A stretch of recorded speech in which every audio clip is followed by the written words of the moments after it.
algorithms that are used by social media to highlight kind of the content for people, they further distort those perceptions. So you're kind of stuck in a place where basically you're seeing things that are seeing very rare, non-representative content, but you're seeing so much of it that makes you think that this is a social norm. This is everybody else is doing so much better than I am. They're getting better grades. They're getting into better colleges.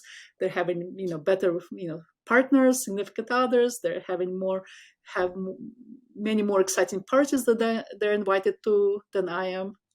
But this is all not true. It's being distorted by social networks. I was in my teens when Facebook first came out, and for me, actually, it had a big influence on my own self-concept with relation to my own body image, just muscular men, that kind of aesthetic, quote unquote, kind of physique. I felt a lot of pressure to conform to that, and it influenced my own behavior in a very unhealthy way. Hello, everyone, and welcome to today's episode of the Mental Wellbeing Show. I'm Indy Dissanayake, and today I am joined by Professor Kristina Lerman. Professor Lerman is a principal scientist and research professor at the University of Southern California's Information Sciences Institute. Professor Lerman's current research focuses on the social web and its impact and relationship with mental well-being. So as such, Professor Lerman and I take a deep dive into how psychological contagion spreads on social media, how the social media algorithms create a distorted reality, what healthy social media usage looks like, and much, much more. Now to today's episode with Professor Kristina Lerman.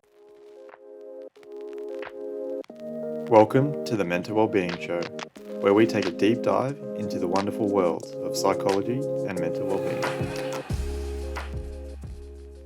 It's great to have you here. I'm used to having conversations with people with a particular psychology PhD or psychology background. So to have this discussion with yourself from a bit of a different background, I know you did your PhD, I think more in physics, and now you're a professor in computer sciences. Computer science, that's right. Yeah, and I'm interested to see how our kind of backgrounds interact on the topic which we're talking about today of social media. So just to frame today's conversation, I'm wondering if there are certain statistics you could bring our attention to highlighting the relationship between social media usage and mental health. Certainly. I got interested in it over the COVID because being a mother of young people, and I looked at my kids and their friends, and they weren't doing well. But then once I started looking more closely into what was going on, it's actually predates social media. So now mental health crisis, especially among the young people, is very much in the news. You can't help but open up newspaper every single day to hear this alarming statistics about how many kids are actually suffering from depression, anxiety, suicidal ideation, self-harm. And to me, like, for example, well, all right, so if you look at the statistics, like New York Times, for example, has been reporting what CDC, this is a United States Center for Disease Control, has been collecting data, and they're showing that almost half of the high schoolers, like 12th graders in US high schools, almost half of the girls, actually more than half of the girls, are experiencing persistent feelings of sadness or hopelessness. Less so for boys. It mostly seems to be girls are suffering much more. But if you look at the trends, actually, this rise in persistent feelings of sadness, loneliness, hopelessness started back in 2010, 2012. And basically what happened at that time, that was basically when the first generation to go through puberty with an iPhone, sort of smartphone in their pocket, where they're being connected through social media to their friends and rest of the world, 24/7 without a break. So that actually seems to have precipitated the beginning of this, what we are now calling mental health crisis among our youth. And the fact that this actually seems to affect girls more than boys. Girls are so many, like the gender disparity is so severe. it gives us more indication about who is responsible and where is this coming from. Yeah, so and COVID, actually, if you look at the statistic about COVID did have an impact, although people are still debating, like, oh, did COVID worsen mental health or not? But if you look at I have in my also collected statistics from CDC, and you're actually looking at for example, there's many different statistics that I've actually using to guide where my research is going to be focusing on. But if you look at specifically for number of emergency room visits for mental health crisis, and you look at always girls are doing a little bit worse than boys, about 20% disparity in the number of visits to emergency room departments, and get better over the summers. Kids, high schoolers are not in school, for example.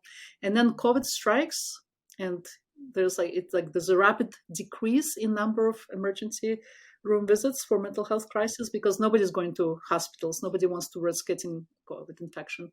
And after that, actually, girls zoom right back up to within a year. Girls are right back up where they were before. But boys actually there's something about COVID pandemic that continue to have some protect their mental health. The number of visits they're going through mental health crisis enough to justify a visit to emergency room, it actually stays at suppressed levels.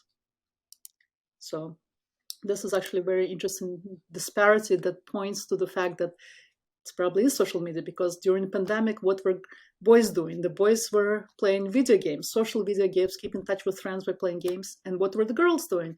The girls were going to Instagram, TikTok, YouTube. They were on social media. So that's one indication. Yeah, it's very interesting that gender disparity, and I think particularly in like the body image disorder and eating disorder space, I can see how social media might really propagate that, particularly in females. That's right. But I think the effects are much more profound and affect many different aspects of mental health besides just body image. Over the last year or two, so there's been lots of discussion and controversy among the experts in this field, saying, is it social media that's causing this mental health crisis or not social media? There are many, many studies, and studies are given, correlational studies, observational studies are giving conflicting results. They don't agree. There's some evidence for bad effects, but there are also similar number of other studies that show that the effects are very minimal or not.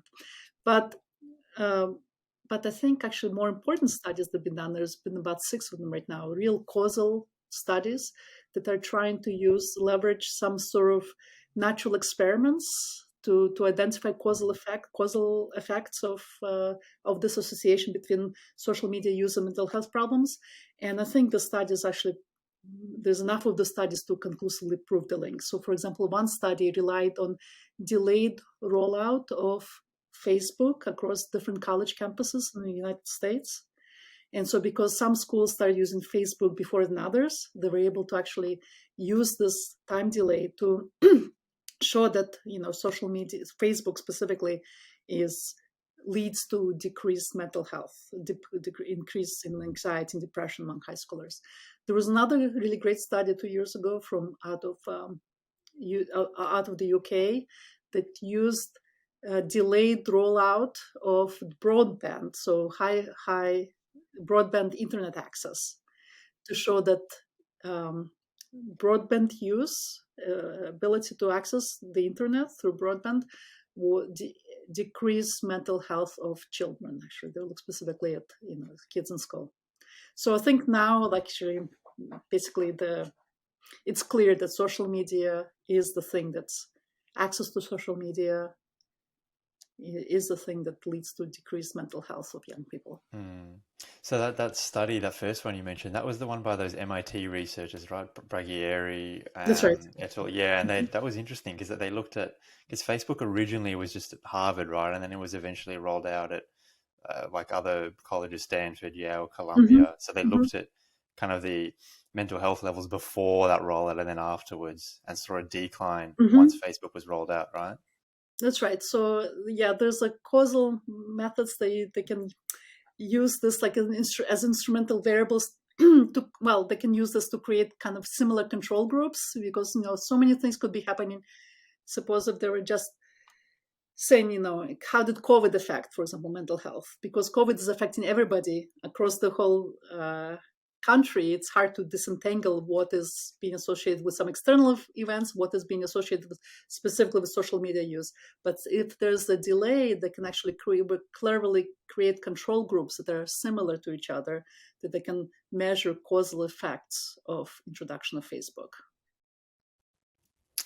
So in this study, then, did they compare it to people who hadn't been exposed to Facebook, their levels of mental health? Is that what they? That's right. That's right. So that's right. They were able to compare across college campuses because some of those people were exposed to Facebook, but other college campuses at the same time, people, students at the same period in time were not exposed. So nobody can say, oh, there's some confounder, which is like maybe it was the political climate in the country that made, caused the decrease in mental health. But since, they could compare different populations, some which were, all of them were being experiencing the same external events, but some of them were experiencing college-based events like the rollout of Facebook and others. So they can leverage these differences to compute to estimate causal effects of Facebook role on mental health.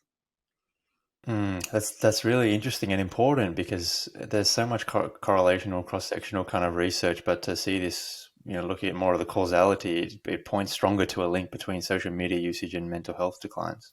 Exactly. That's why I'm glad that these kind of studies will close the book. So now we don't have to worry anymore. Is it social media or is it something else that's affecting them? Now we can focus on social media, but the studies don't actually identify the mechanisms by which social media actually harms mental health. And that's what I'm actually more interested in examining, seeing how, especially the work I've been doing in computational social science and network analysis, how they can help illuminate some of these mechanisms by which social media might harm mental health. Yeah, so let's dive into that because I think most people listening they'll certainly have heard of this link between social media and mental health declines, and perhaps even be aware of it in and of themselves, but they probably don't have that deeper understanding of how that occurs. So one of the mechanisms is the negative social comparisons. Can you talk us through that and how that plays out in social media? Yeah, so negative social comparisons, and I'm actually now trying to, educate myself in psychology and sociology to become more of an expert in this. But basically, just kids, especially during adolescence, but it applies to everybody really. But adolescents, kids are trying to figure out what their place in the society is, within their social networks, within their communities, and people do that by comparing themselves to others to see how are other people who are similar to them, how are they doing. And so they establish status hierarchies. They establish kind of, everybody kind of decides to get collectively what their place in society is. And we need that from an evolutionary point of view because we want to function as a group and achieve things as a group. And in order to achieve things as a group, everybody needs to know where the place is within society, within their social group, and within their community and friendship circles. So people do that by comparing themselves to others, saying, okay, is this person better at solving problems, and than I am? Then maybe that person, I should defer to that person's judgments about some intellectually difficult questions. Or is this person more popular than I am? Then maybe I should then become friends to gain access to resources and opportunities. Is this person, prettier than I am? Then maybe, the people are observing all the time.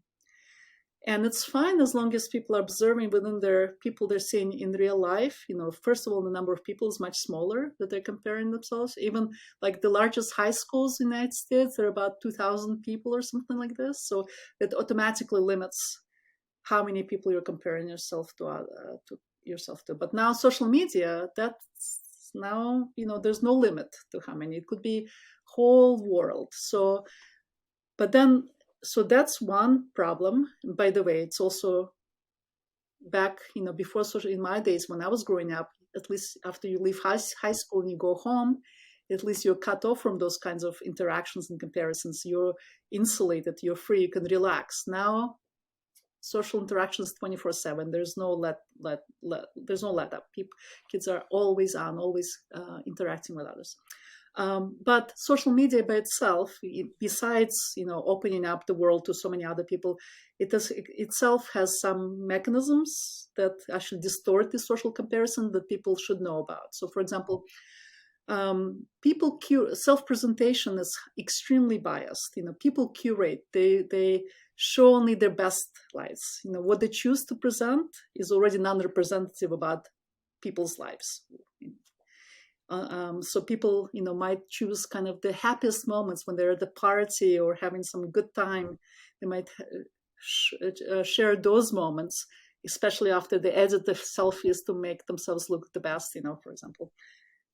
Okay, so that's already people present non-representative views of their life. On top of that, we have this network-based mechanisms that totally distort, skew perceptions of everybody else. So this is where my work on friendship paradoxes comes in. So I study properties of social networks and how network structure can distort social perceptions. So for example, it's a property of social networks called the friendship paradox, which says that on average, your friends have more friends than you do. On average, your friends are actually more popular than you are. And it's actually true of any social network. Why? Because there's a few people who are like outliers who have many, many friends, and they will distort the perceptions of everybody, many impact the perceptions of many people about how many friends they have, right? So because those people have 1 million friends, and so they will be skewing the averages for 1 million different people. But then my work has showed that's actually doesn't, even if you use a much stricter version of the comparisons, it still holds true for like most people within social networks. In fact, most of your friends are more popular than you are. Not on average, but actually most of your friends have more friends than you do. And it holds for like we looked at many different social networks, it holds for like 3/4 of people within any social network. They'll look at their friends and they'll say, oh, most of my friends are more popular than I am. But then any kind of characteristic or trait that's linked to being popular creates the same kind of paradox. So if people who are more popular happen to be, for example, wealthier, then you're going to look at your friends and like lots of people, the whole society look at the, oh, most of my friends are wealthier than I am. Or if the trait happens to be like prettier or having a better, body, like a more idealized body image, then everybody's good. In fact, I showed like that my work has shown that this can lead to a majority illusion effect, where some trait can be rare in the network overall, but it can be like on the conditions, like where everybody else is looking around, so like, oh, most of my friends have that trait. Even though like 5% of the people have some trait, you can have 80% of the rest of the people within the network look around and say, oh, most of my friends have the trait. So in addition to, not only do people curate what they share online, the images, social networks skew these perceptions, make something appear more popular than it actually is. And third, on top of that, all the algorithms that are used by social media to highlight kind of the content for people, they further distort those perceptions. So you're kind of stuck in a place where basically you're seeing things that like, seeing very rare, non-representative content, but you're seeing so much of it that makes you think that this is a social norm. This is, everybody else is doing so much better than I am. They're getting better grades. They're getting into better colleges. They're having, better, partners, significant others. They're have many more exciting parties that they're invited to than I am. But this is all not true. It's being distorted by social networks. Yeah, and I know, even right now, it's so difficult for me to even, scrolling through social media, I have to remind myself of that the reality you see on social media is different to what the actual reality is. Exactly. I can imagine for young right. people, for young people as well, navigating that for the first time, how difficult it must be for them to not conflate that with actual reality. We were designed by evolution to kind of immediately see what our friends are doing, like what people we observe, and immediately internalize it into our mental models of what is normal in society. This is hundreds of thousands of years of evolution, and right now it's basically like flipped on its head right now. What we're seeing is completely realistic. It's completely distorted, and we're internalizing it into our view of mental model of what reality is, and it's really dangerous. That's like one significant source of this, of mental health risks. Why? Because then people feel pressure and they feel stressed out because they feel that they're not as good as everybody else is. So they're feeling themselves as low status, and nobody wants to feel themselves to be in that position. It's very stressful on, psyche to believe yourself to be low status, undesirable, not as good as everybody else is. So that's one source of one source of risk to mental health that exists right now, and it affects girls more because girls spend more time on social media. They spend more time looking through the feeds on Instagram and TikTok, being seeing all those unattainable ideals of both beauty, power, and the popularity. Yeah, and on that point of kind of scrolling through, well, one thing that I've learned just anecdotally is that you can have different grades of use of social media, right? You can use your social media accounts differently. And I do feel like scrolling lends itself more to the negative social comparisons. Whereas, say, if you just use the messenger function of Facebook where you just message people as opposed to the Facebook news feed function where you're actually scrolling through, that's one way perhaps people can get around or reduce their incidence of negative social comparisons. Well, what you mentioned actually is scrolling versus more activity, because some studies did show that social media use allows people is actually has some protective mental health benefits because it allows people to be expressive and creative. But that requires creating, putting something out on social media, creating a product that not many people are doing that. So that's already, I think, that's self-selected into a group of young people who are using social media, for example, for creative outlet, as a creative outlet, and that's good for associated with positive mental health. If only all interaction was through text messages, and only, for example, only not even sharing image, not being able to share images and videos, I'm not sure what the consequences would be, because, for example, Twitter is mostly text-based. Twitter is one of the social networks I studied a lot, but it's text-based, and yet by tweeting something, messages, and then Twitter algorithm picking up on the messages that get most engagement, that also serves as a channel for amplifying all kinds of negative messages that have most outrage, and anger, and disgust being oppressed. That's why many people are leaving Twitter, because they cannot deal with the emotional, upheaval that they see every day through text messages. So whether or not that's a function of just the medium of communication, whether it's visual or text-based, is not really. Yeah, I think though, if you limit how many people you're interacting with, you're only interacting with your close circles. I think that is probably what will have protective effects on mental health, rather than interacting with strangers and the whole world online. So yes, that goes into like saying, more into thinking about how are we going to fix this problem? How are we going to redesign social media to be beneficial and promote good mental health? And maybe we can focus on that later in this conversation. But I also wanted to mention there's actually a couple of other mechanisms that social media is using. Yeah. Well, can we go to the one on algorithms? Because you mentioned that a couple of times. That's quite interesting. Yeah. Okay, so actually, here's my theory why boys did better than girls during the pandemic, because, as told, boys are playing video games, mostly social video games. And what are the algorithms doing? Well, there's this thing known as game balance algorithms that gaming platforms use, that they assemble teams, or they assemble competitors. They match people to others who have similar skill to make the gaming experience more fun. If you're playing against other people who have similar skills to you, then it will be more fun. If you're being matched to like the champions, if you're playing League of Legends and you're matched to people who have won like millions of dollars, champions League, probably wouldn't be that much fun for you to play them and be immediately defeated, in the first right? So the game balance algorithms are there to balance the experience, make sure that everybody has a good time. Okay, so that's gaming algorithms. Now, girls on social media, what are algorithms doing on social media? Well, algorithms are highlighting to them all the posts that received lots of engagement from others, lots of likes.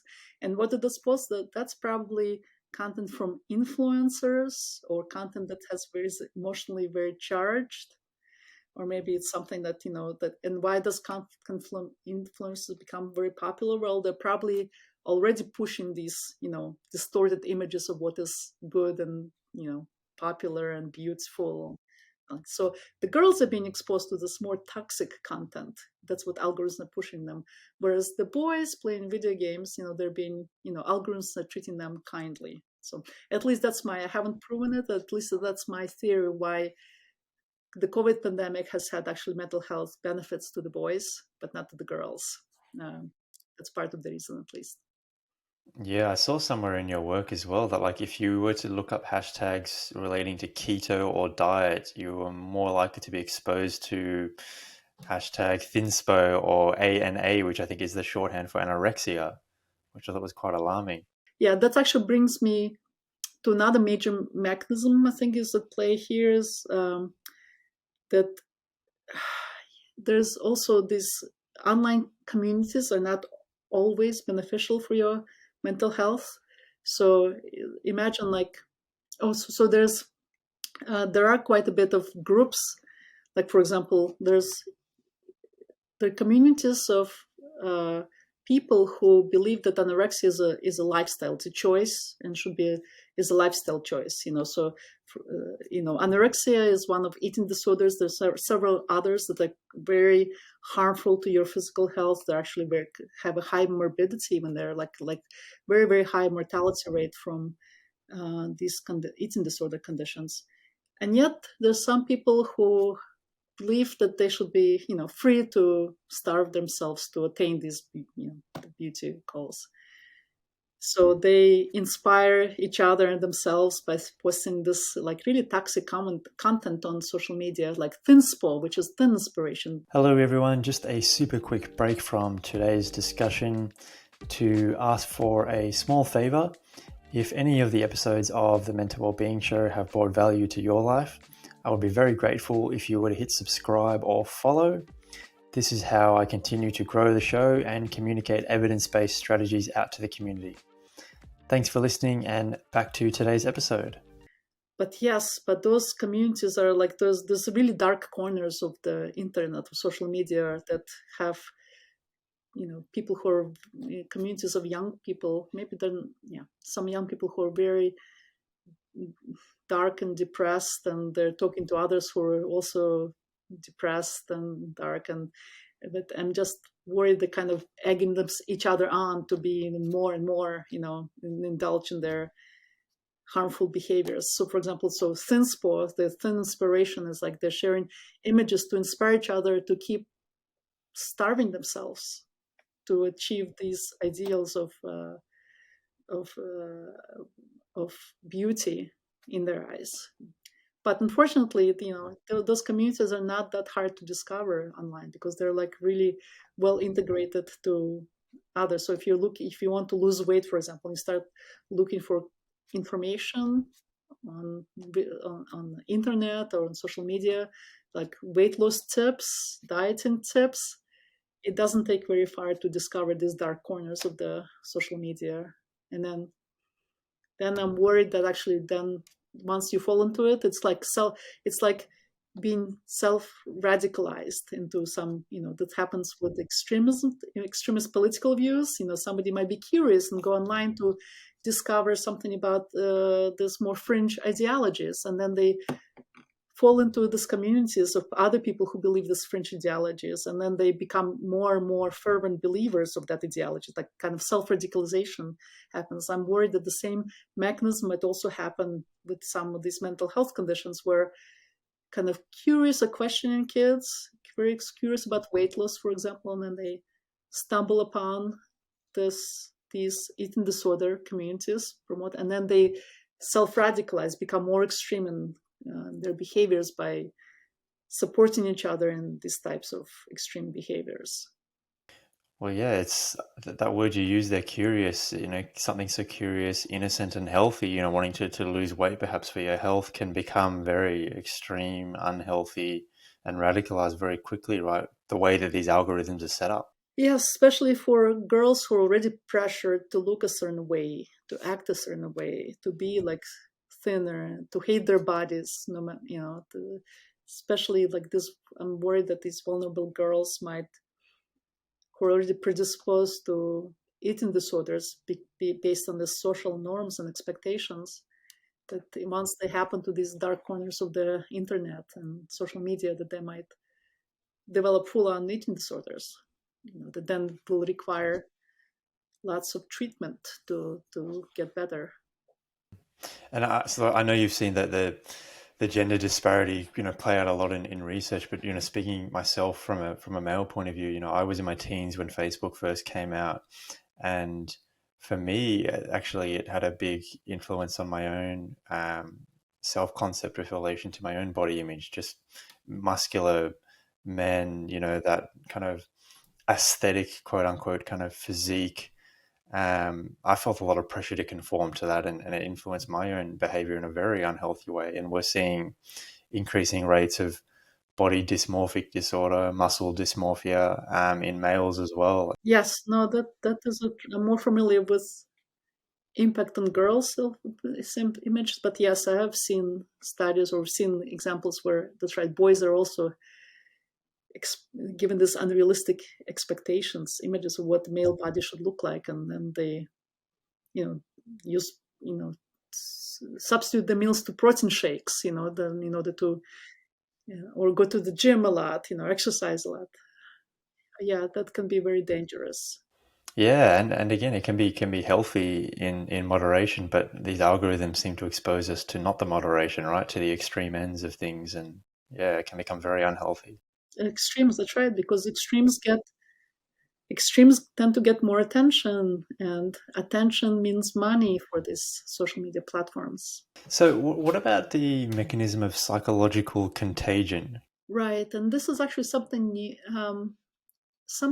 new. So I don't have that many studies yet, or haven't seen that many studies going on to showing it, but it certainly seems like feasible or it works. So psychological contagion is basically, especially for mental health type conditions, where psychological becomes physical. So there's several of these, for example, psychogenic illnesses, where mental health, actually a lot of illness, maybe all of illness, certainly, well, let's say a lot of it, could be linked back to mental stressors. So the body reacts to mental stressors to create conditions. So we have many examples of psychogenic illnesses. For example, eating disorders are a psychogenic illness as well. There was a study, for example, out of study of people, young women who live in Fiji, and before 1970s, there was no mass media, no TV in Fiji. And there was no bulimia. Bulimia is an eating disorder where people purge to control their weight. So there was no incidences at all of bulimia, for example. But after TV's introduction, immediately afterwards, like there's actually high rates of bulimia right now. And it developed right after TV's introduction, when people were exposed to Western beauty standards, and that led to them to develop eating disorders. So here's an example of like in mental stressors, right? Just seeing TV images, like in results in mental health. So there's also another case that's known actually about psychological contagion. For example, suicide. It does have this kind of mass contagion effect. There are suicide clusters. It goes actually back to 1700s, when German writer Goethe, he wrote a book called Sorrows of a Young Werther. It was a very popular novel, and in which main character dies by suicide, and that actually inspired like a copycat contagion of copycat suicides.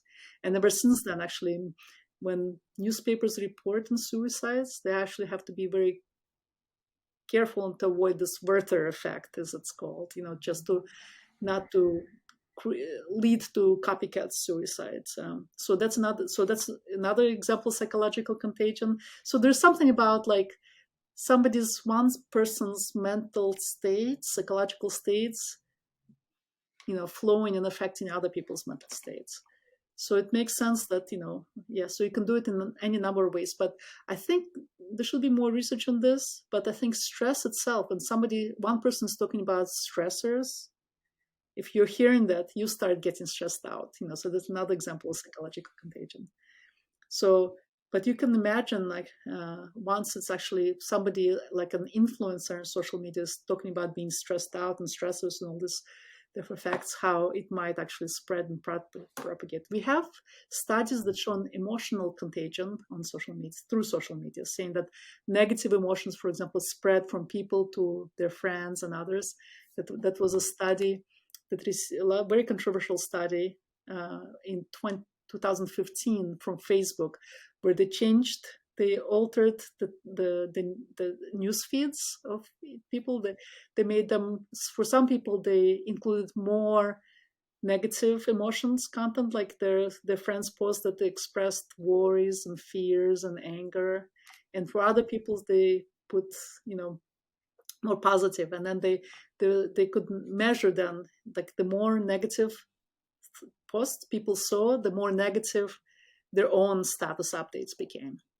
So that was like since this was kind of a very controlled experiment that could actually prove causally that negative emotions are contagious within social networks. If you see your friend talking about some negative things, then you're more likely to be impacted and feel bad and express something negative yourself. But now, like, it's even a small effect. Even in that Facebook study, the effect was small, but if you multiply by 1 billion interactions people have every day, the effects can be substantial. But what we saw actually, even on social media, even more recently, and it's like really like mind-blowing stuff. For example, like fairly early in the COVID pandemic, people, especially young people, like under the age of 30, many of them started presenting with Tourette-like tics. And that's like, usually Tourette actually affects more boys than girls. But here were many more young women were going to doctors. And then this was happening worldwide. And doctors started comparing notes. And then they realized that there were commonalities, there were common patterns between the type of vocal tics and the physical tics that these young women were presenting with. And they traced this to influencers on TikTok and YouTube. They're like famous Tourette's, people with Tourette's disorder on YouTube and also TikTok. And their vocal tics were being copied by the others. I mean, it's not, it really was. So basically these people who were the young women and few men also who were presenting themselves in hospitals, they had the same kind of involuntary vocal and physical tics. They were not, some people think that, especially for psychogenic illnesses like this, that people are just faking it or making it up. No, they're not faking it. They actually are affected.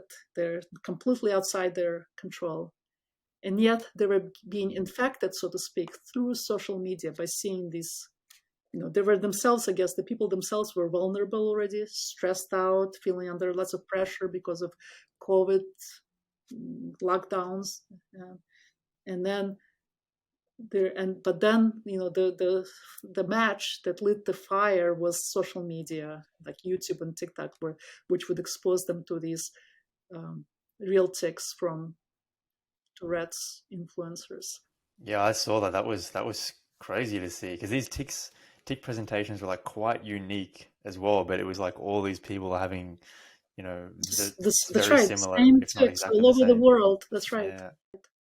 And it's really debilitating condition. Many young people suffering from this, they had to go for like months and months of treatment to get back, control of their bodies. So those are, but that's scary. So one paper I read about this talked about mass psychogenic contagion. Like think about like mass hysterias, or you have in the past, there are some examples of some people like population becoming sick without any kind of real causal factors like chemical or some other factors going there.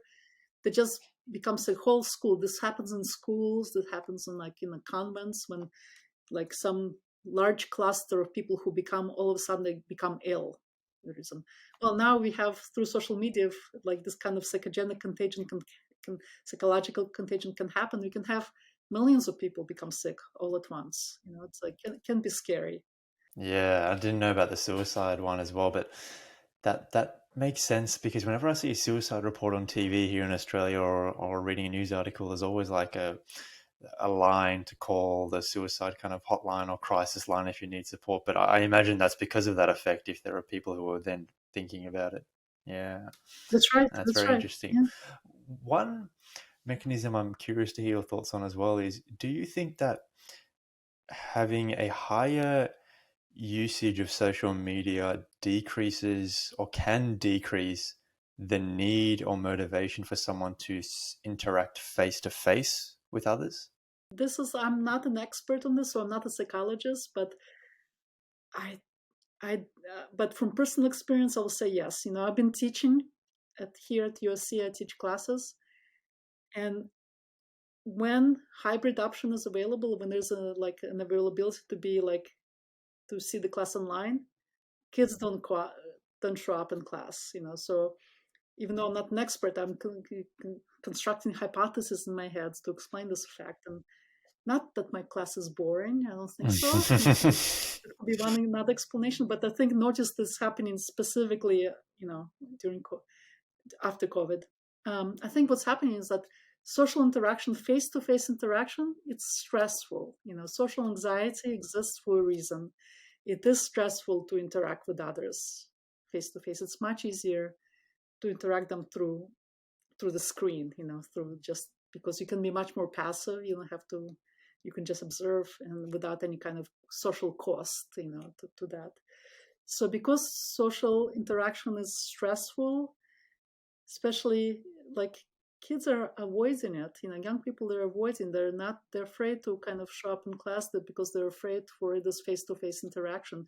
So as long as an easy way to exist to socially interact, like through the screen, through text messages, everybody will always choose a simpler and easier way, less effortful way to do something. So yes, so if you have an opportunity to interact through the screen, it will decrease interactions, face-to-face interactions, just like observed in my classes. That's why actually in some of the classes here on my campus, actually, they do not allow, they also notice this, they do not have a hybrid virtual option. So you have to show up in person to a class because there's not, just because they notice that once the hybrid option is available, then kids do not show up in person. Yeah, that makes sense. We were offered at ANU, where I'm doing my master's, we were offered a hybrid option last year, and I took full advantage of that, and I was very disappointed when they took that away this year, but I can see why they would do that. Because social interaction, like the skill of to interact socially, it's a muscle. You need to exercise it. If you don't exercise it, then you lose it. And then it becomes harder to interact, which it will create a self-perpetuating cycle where you'll just interact less and less and less. Yes, there are so many benefits to in-person interactions. So kind of the more structurally, the more opportunities we create for people to interact face-to-face, the better the overall benefits will be. And I wonder what the long-term effects are as well, particularly of those withdrawing socially in a face-to-face sense. And it seems like we just don't know, right? Because this is all very new. It's only been around for 15 odd years, the mainstream, social media platforms. That's right. Exactly. So, yeah, so like it will be interesting to come back to this conversation 5 years from now. So, for example, I believe we've seen like the COVID pandemic and the rise in eating disorders and functional tic disorders that is well documented, but that rise has been like affected girls. There's like 10 times as many girls than boys being affected by this. So I think the girls had a more acute reaction to these stressors of the pandemic and school closures and Zoom school, but boys have been affected too. Right now they have like decreased, they're not having mental health crisis as quite as much as girls, but I think boys will have more long-term effects through these social interactions in social anxiety. Um, that's what I believe, that all this, like, and I hear actually from mom of boys are saying like, oh, my son just plays games all the time, right now, like not even seeking out to going to hang out with friends, face-to-face interactions. And I think that kind of vicious cycle I was describing, where like you kind of lose your social skills, and if you don't use them, you lose more of them, and it will also create a spiral that boys are vulnerable more than girls to the being stuck in a spiral, where it'll become basically very much kind of asocial, more introverted, and with detrimental effects to their mental health on long-term basis. I know. So at the moment, I'm working as a provisional psychologist at a child psychology clinic, and the hardest part of the session is when they're in the waiting room and they're always on their iPad in the waiting room playing Minecraft or some game and trying to get them offered to come into the room. So yeah, I can completely see how much of or how it might be very detrimental in the long term, given, young boys in particular are almost an addiction. I don't think there is a social media addiction in the DSM, but I'm seeing some very addictive behaviors in young boys in particular.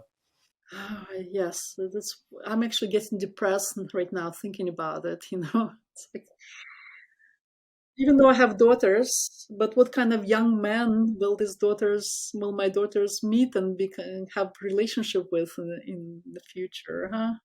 Well, on that note then, Christine, I'm curious if you don't mind sharing as a parent, how do you, I don't know how old your children are, but how do you go about, working with social media? Because obviously it's not going away and I don't imagine you completely ban them from it, but how do you work with it so it doesn't have these detrimental impacts on them?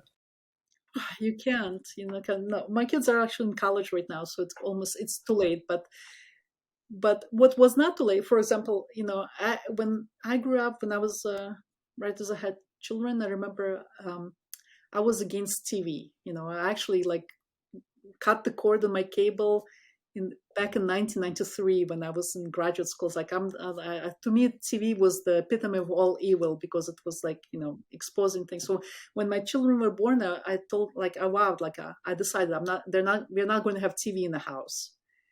And actually, that was relatively easy because we did have TV set. We once a week they would watch something. So I was very strict about that.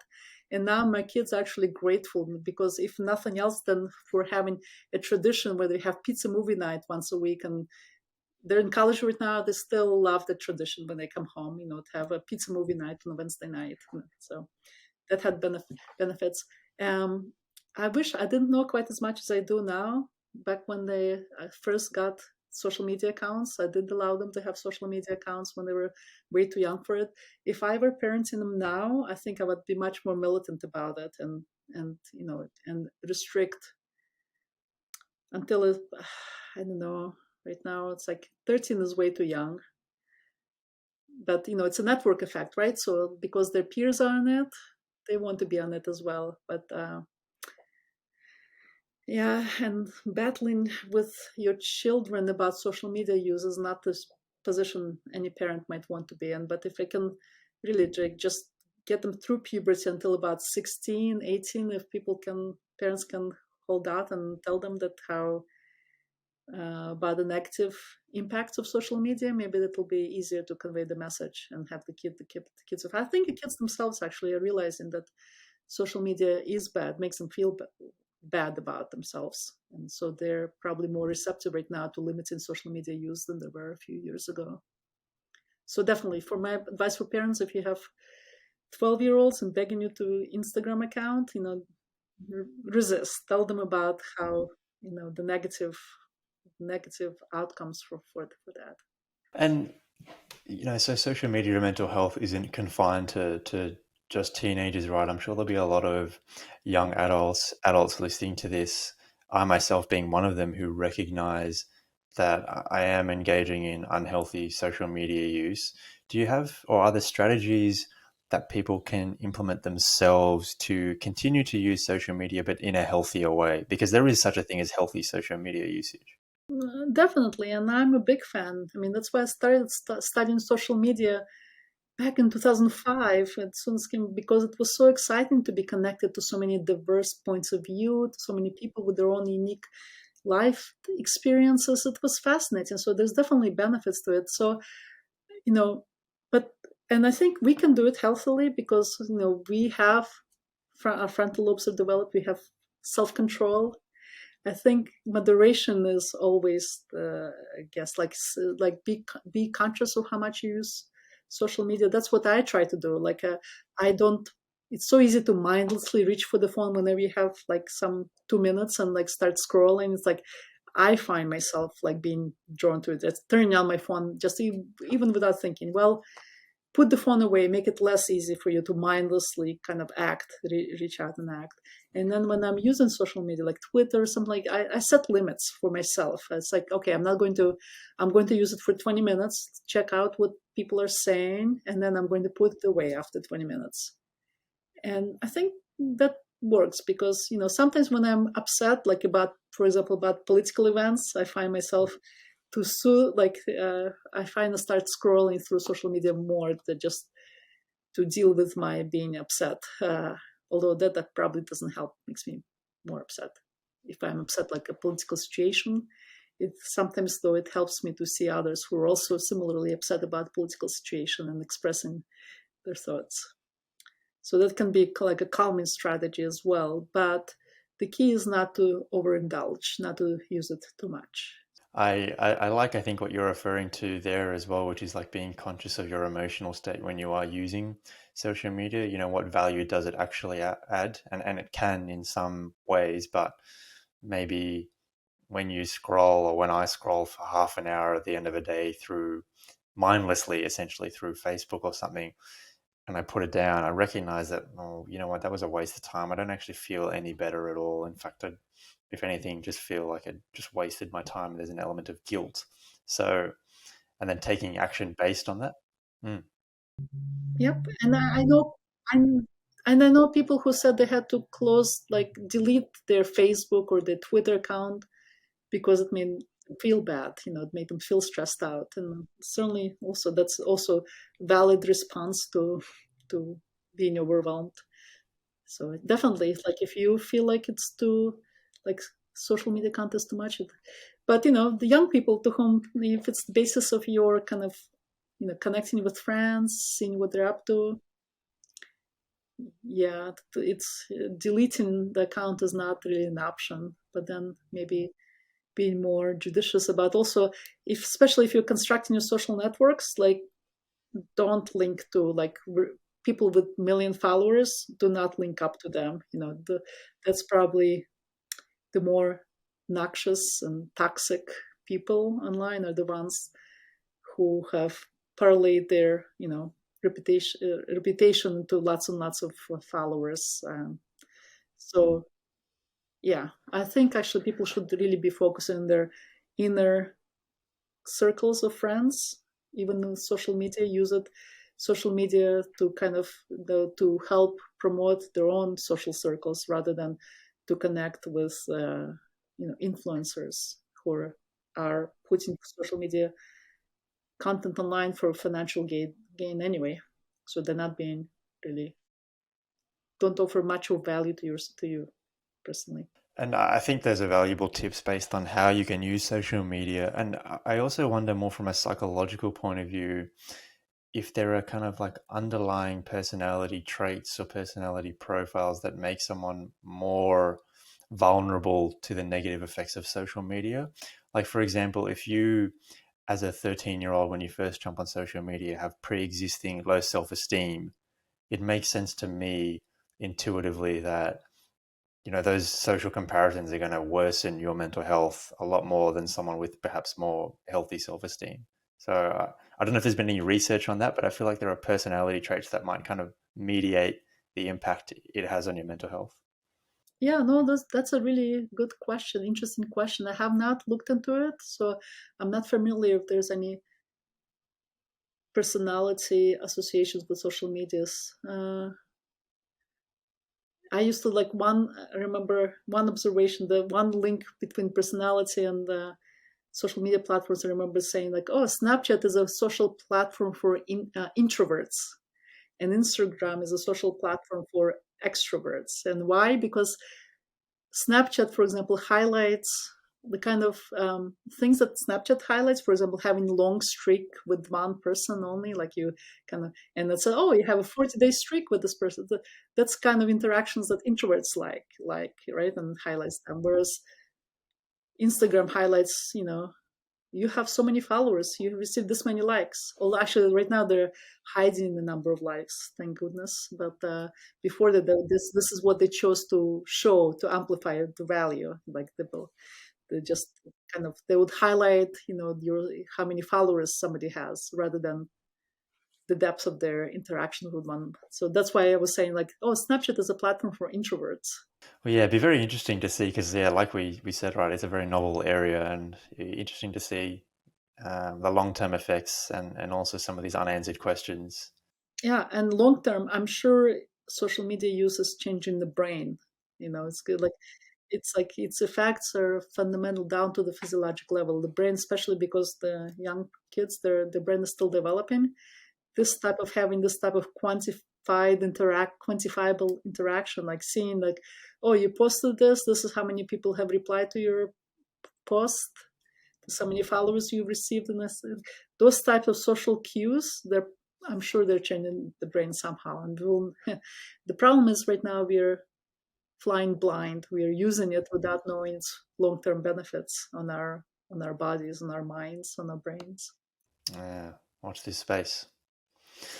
Is there any kind of final pieces of advice that you wanted to share, Kristina, with the audience and listeners?